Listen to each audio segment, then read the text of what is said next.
پہلی بات تو یہ سوچئے، کیا انسان ہر وقت نماز پڑھتا ہے، ہمیشہ روزہ رکھتا ہے؟ جب اللہ کہہ رہا میں نے تو پیدا ہی کیا میری عبادت کے لیے، کوئی اور کام اگر وہ کر رہا ہے تو وہ میرے مقصد تخلیق کے خلاف کر رہا ہے۔ وَمَا خَلَقْتُ الْجِنَّ وَالْإِنسَ إِلَّا لِيَعْبُدُونِ، میں نے تو جنوں اور انسانوں کو صرف اس لیے پیدا کیا کہ میری عبادت کریں۔ تو اصل میں بات کیا ہے، یہ نماز، روزہ، حج اور زکوٰۃ یہ بھی عبادات تو ہیں، اصل عبادت کچھ اور ہے۔ اصل عبادت کیا ہے؟ الحمدللہ وکفا والصلاة والسلام علی عبادہ الذین اصطفیٰ، خصوصاً علی افضلہم وخاتم النبیین محمد الامین وعلی آلہ وصحبہ اجمعین۔ اما بعد فاعوذ باللہ من الشیطان الرجیم، بسم اللہ الرحمن الرحیم۔ رب اشرح لی صدری ویسر لی امری واحلل عقدۃ من لسانی یفقہوا قولی۔ اللہم ربنا الہمنا رشدنا واعذنا من شرور انفسنا، اللہم ارنا الحق حقا وارزقنا اتباعہ وارنا الباطل باطلا وارزقنا اجتنابہ، اللہم وفقنا لما تحب وترضى، آمین یا رب العالمین۔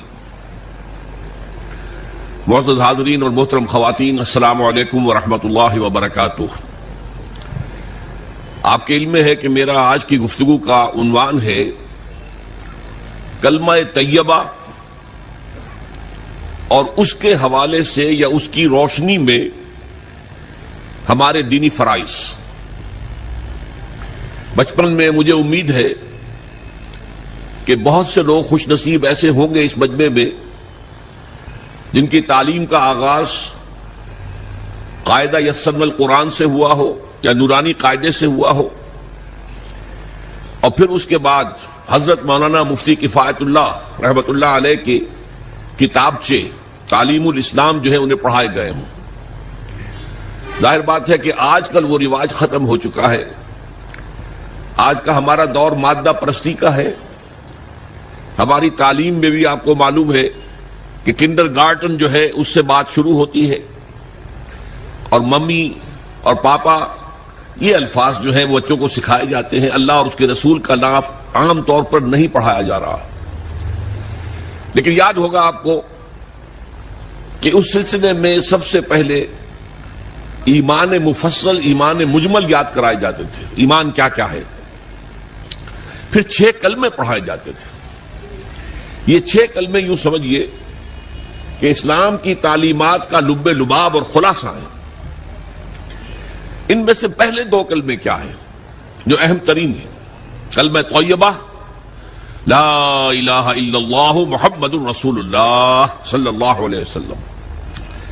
یہ مختصر ترین کلمہ ہے، اسے ہم کلمہ طیبہ کہتے ہیں، اور یہ سمجھیے کہ ہمارے دین کی جڑ اور بنیاد اور اساس ہے۔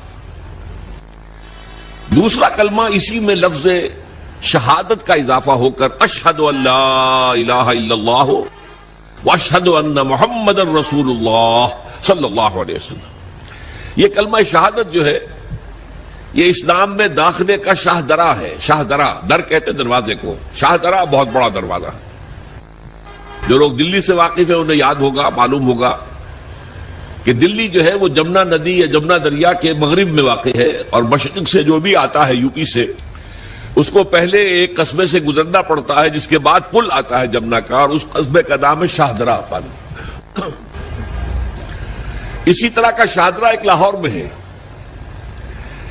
لاہور جو ہے وہ راوی کے جنوب مشرقی کنارے پر ہے، آباد ہے شہر۔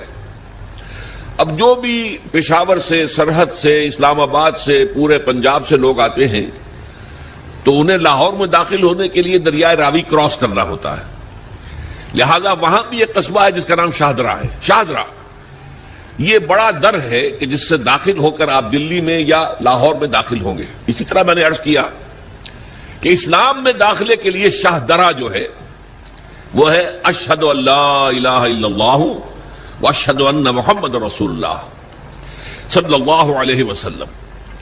آج میں انہی 2 کے حوالے سے آپ کے سامنے کچھ باتیں رکھ رہا ہوں۔ باتیں بالکل بنیادی ہیں، اور میں سمجھتا ہوں کہ آپ کے ذہنوں کے اندر موجود ہیں۔ صرف یہ ہے کہ آپ نے شاید زیادہ کبھی شعوری طور پر توجہ نہ دی ہو اور ان کے بارے میں کہیں گہرا غور و فکر نہ کیا ہو. دیکھیے پہلا جز کیا ہے؟ لا الہ الا اللہ، کلمہ توحید ہے. یہ اللہ کے سوا کوئی معبود نہیں. اب اس کا تقاضا کیا ہے؟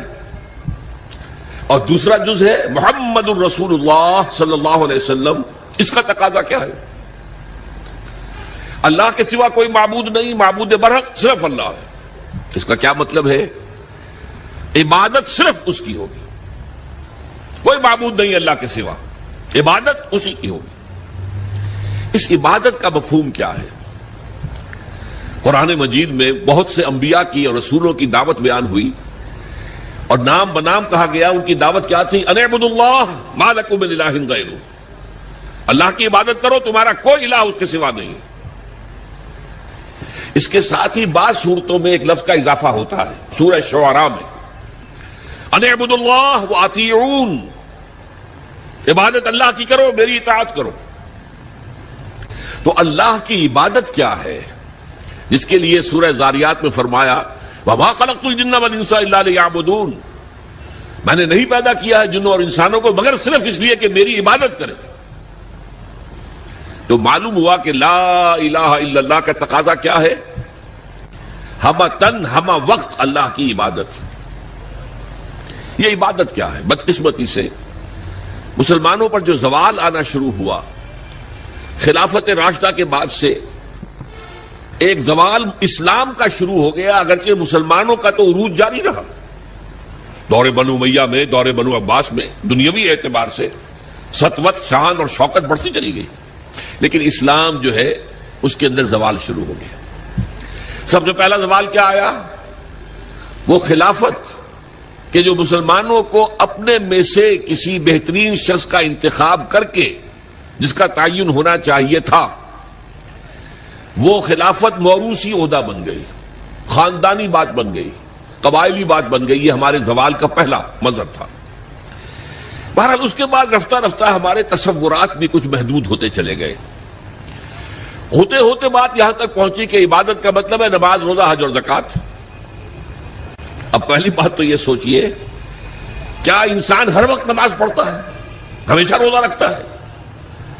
جب اللہ کہہ رہا میں نے تو پیدا ہی کیا میری عبادت کے لیے، کوئی اور کام اگر وہ کر رہا ہے تو وہ میرے مقصد تخلیق کے خلاف کر رہا ہے. وَمَا خَلَقْتُ الْجِنَّ وَالْإِنسَ إِلَّا لِيَعْبُدُونَ، میں نے تو جنوں اور انسانوں کو صرف اس لیے پیدا کیا کہ میری عبادت کریں. تو اصل میں بات کیا ہے؟ یہ نماز، روزہ، حج اور زکوٰۃ یہ بھی عبادات تو ہیں، اصل عبادت کچھ اور ہے. اصل عبادت کیا ہے؟ عبد کہتے ہیں غلام کو. غلام پچھلے زمانے کا تصور کیجئے، یہ ایسا نہیں تھا جیسے آپ کسی کو ملازم رکھ لیں. آج امپلائر امپلائی ریلیشن شپ یہ اور ہے. آپ نے کسی کو ملازم رکھا ہے، فرض کیجئے دہاڑی پر رکھا ہے، وہ 8 گھنٹے کام کرے گا پھر چھٹی کرے گا. اس کے بعد وہ آپ کا کوئی تابع نہیں ہے، آپ کا غلام نہیں ہے، بلکہ آپ کا بھی ایک ہی ووٹ ہوگا. جب الیکشن ہوگا اس کا بھی ایک ہی ووٹ ہوگا. تو اصل میں غلام جو ہوتا تھا وہ ہمہ وقت، ہمہ تن، ہمہ جہد، ہمہ وجوہ بندگی کرتا تھا، اطاعت کرتا تھا. ملازم کہہ سکتا تھا کہ میرے تو اوقات ختم ہو گئے. آپ نے کسی کو رکھا خانسامہ کی حیثیت سے، اور فرض کیجئے ابھی فلش سسٹم نہیں آیا تھا تو بیت الخلاء جو ہے آپ جس طرح کے ہوتے تھے سب کو یاد ہے. کسی دن بھنگن نہیں آئی، آپ کہیں اس سے خانسامہ سے کہ ذرا جاؤ بیت الخلاء صاف کراؤ، وہ صاف کہے گا صاحب میں تو خانسامہ ہوں، میں آپ کو کھانا پکا کر دینے کا پابند ہوں، میں یہ آپ کا بیت الخلاء صاف کرنے کا تو پابند نہیں ہوں. کہے گا کہ نہیں کہے گا؟ لیکن غلام نہیں کہہ سکتا. غلام تو ملکیت ہے، وہ 24 گھنٹے کا مطیع ہے، جو کام کہا جائے کرنے پر مجبور ہے، انکار نہیں کر سکتا. اور آپ کو معلوم ہو ایک اور بات ہونی چاہیے کہ غلام تو خود مملوک ہوتا ہے، اس کی ملکیت کوئی نہیں ہوتی. آقا نے کوئی اگر کوٹھڑی دے دی ہے کہ تم رات کو اس میں سو جایا کرو تو کیا وہ اس کوٹھڑی کا مالک ہو گئے؟ آقا نے کوئی چارپائی دے دی ہے اس پر سویا کرو تو کیا چارپائی کا مالک ہو گئے؟ نہیں، قطعاً نہیں، خود مملوک ہے. اور پچھلے زمانے میں غلاموں کا معاملہ کیا تھا؟ آقا جب چاہے ذبح کر دے، قتل کر دے، کوئی مقدمہ نہیں بنے گا، نہ 302 کا نہ 304 کا۔ کیوں؟ جیسے آپ کی بکری آپ کی ملکیت تھی، آپ نے ذبح کیا، گوشت کھا لیا، کوئی پوچھ سکتا آپ سے؟ میری بکری تھی بھائی، میں نے ذبح کیا، Who are you to ask me؟ اسی طرح غلام میری ملکیت ہے، میں نے قتل کر دیا، میں نے اپنا نقصان کیا ہے نا۔ میں اس غلام کو فروخت کرتا تو کچھ پیسے مل جاتے مجھے، لیکن اختیار میرا ہے، میں نے اسے قتل کر دیا۔ اس معنی میں اللہ کا غلام بن جانا، اللہ کا بندہ بن جانا۔ یہ بندہ جو ہے یہ فارسی کا لفظ ہے، عبد عربی کا لفظ ہے۔ عبد سے عبادت بنا، بندے سے بندگی بنا۔ چنانچہ شیخ سعدی کا شعر ہے مشہور، جو مسجدوں میں پہلے لکھا جایا کرتا تھا۔ آج کل تو ہمارا نئی قسم کی مسجدوں کے ڈیزائن بنتے ہیں نا، پچھلے زمانے میں کیا ہوتا تھا؟ اس در کے اوپر چوکٹا بنا ہوا ہے، روز محشر کے جاں گداز بود، اولی پرسش نماز بود۔ وہ قیامت کا دن جو بہت سخت ہے، پہلا حساب نماز کا ہوگا۔ اور یہ شعر میں لکھا ہوتا تھا، زندگی آمد برائے بندگی، زندگی بے بندگی شرمندگی۔ یہ زندگی ہمیں ملی ہی بندگی کے لیے ہے، وما خلقت الجن والانس الا لیعبدون۔ تو اگر ہم بندگی نہیں کرتے اللہ کی تو شرمندگی ہی شرمندگی ہے، گویا کہ ہم اپنے مقصد تخلیق کو تو پورا نہیں کر رہے۔ آپ نے قلم بنایا تھا لکھنے کے لیے، لکھتا نہیں ہے تو اٹھا کے پھینک دیں گے، آپ اس کو کوڑے میں ڈالیں گے۔ لہذا انسان کی تخلیق اور جنوں کی تخلیق بندگی کے لیے ہوئی۔ زندگی آمد برائے بندگی، زندگی بے بندگی شرمندگی۔ یہ ہما وقت، ہما تن، ہما وجوہ، ہما جہد اللہ کی اطاعت، یہ ہے عبادت۔ اس عبادت کے لیے عبادات ہمیں دی گئی ہے۔ جیسے یہ اگر کھڑا ہوا ہے شامیانہ تو آپ نے دیکھا یہ جو بانس کھڑے ہوئے ہیں، یہ عبادت جو ہے اس کی چھت سمجھ لیجئے 4 ستونوں پر کھڑی ہے، نماز، روزہ، حج، زکات۔ نماز کس لیے؟ تاکہ 5 مرتبہ تازہ کر لو اللہ سے عہد بندگی، ایاک نعبد و ایاک نستعین۔ کہیں بھول مت جانا، صبح ہوئی ہے پہلے اپنا اللہ سے بندگی کا عہد تازہ کر لو، پھر دکان پہ جانا، پھر دفتر میں جانا، اور پھر دوپہر میں پھر نکلو، پھر تازہ کرو۔ وہ آپ کا لنچ آور ہوگا لیکن اس میں اللہ کو پہلے یاد کرو۔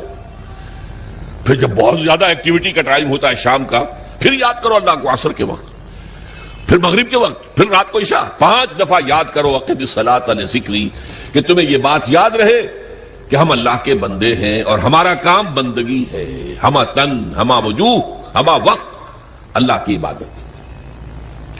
روزہ کیوں دیا؟ تاکہ نفس کے اندر جو شیطنت ہے، ان النفس لامارۃ بالسوء، اس نفس کو کنٹرول کرنے کی عادت ہو جائے۔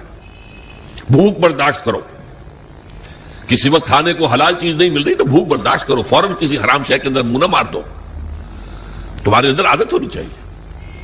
پیاس شدید لگی ہوئی ہے تو اگر کوئی صحیح مشروب نہیں ہے تو ایسا نہ کرو کہ اب کیا کریں، یہاں پر تو سوائے جو شراب کا کچھ ملتا ہی نہیں تو لو شراب ہی پی نہیں۔ اس کے لیے مشق کرانے کے لیے 30 دن صبح سے شام تک جائز مشروب بھی نہ پیو، جائز کھانا بھی نہ کھاؤ، تاکہ تمہارے اندر صلاحیت پیدا ہو جائے کہ باقی 11 مہینوں میں ناجائز سے تو بچو۔ یہ ہے عبادت کے ساتھ ان عبادات کا تعلق۔ ایک بڑی ہمارے اندر جو ہے نفس کی خواہش، دولت پرستی، اس کو نکالنے کے لیے صدقہ، خیرات۔